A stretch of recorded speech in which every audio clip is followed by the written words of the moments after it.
Los Angeles Clippers versus Denver Nuggets, ang most compelling first round matchup sa 2025 NBA Playoffs. Sino nga bang liyamado sa dalawa? So number 4 na Denver Nuggets laban sa number 5 na Los Angeles Clippers. Maganda at matinding first round matchup rin ito. Dahil on papers match na match nga itong Nuggets at Clippers. Pareho rin silang may 50 and 32 na win-loss record. Hawak lang ng Nuggets ang tiebreaker kaya sila ang may home court advantage. Pero sa head-to-head, tabla silang dalawa sa 2 wins. Sa 4 na meetings naman nila, walang Kawhi Leonard ang Clippers. Very impressive nga na nakatabla itong Clippers sa Nuggets. What more pa kaya ng may Kawhi Leonard na nitong round 1 na napakaganda pa ng nilalaro lately.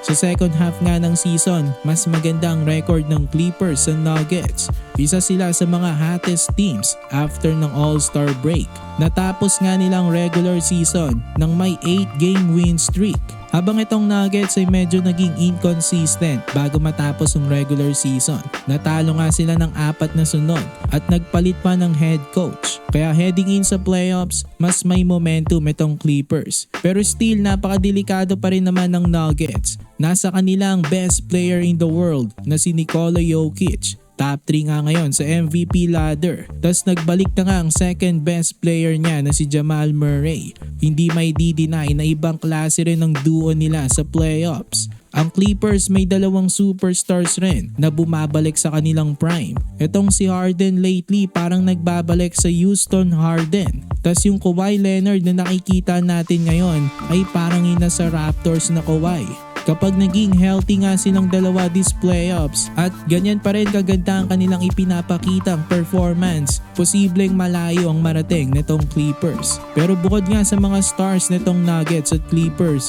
solid din ang kanilang mga supporting cast. Ang Nuggets may MPJ, Westbrook, Gordon at Brown. Sa Clippers naman, Zubac, Powell, Dunn, Jones at Bogdanovic. Mas may edge ng konti ang Clippers dahil malaki ang in-improve ni Ivica Zubac, especially sa scoring. From 11 points per game last season, 16 points per game na siya this season. Hindi lang sa scoring, pati sa kanyang ibang stats gaya ng assist at rebounds, tumaas rin.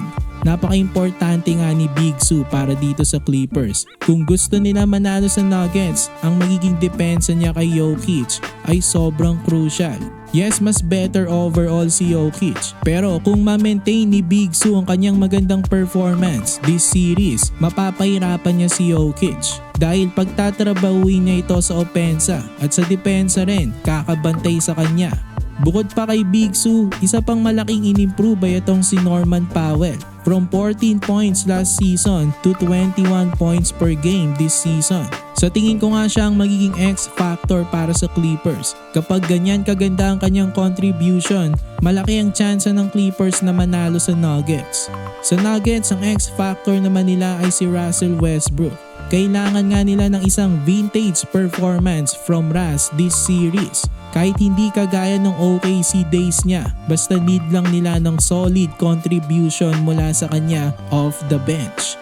So sinong liyamado sa Clippers at Nuggets? Pagdating sa kanilang dalawa, medyo mahirap talaga sabihin kasi match na match talaga sila on papers. May home court advantage ang Nuggets kaso kakapalit lang nila ng coach. I think mas better at mas trusted ang coach ng Clippers na si Ty Lue pagdating sa playoffs. At sa nilalaro ng Clippers lately, parang silang liyamado ng kaunti.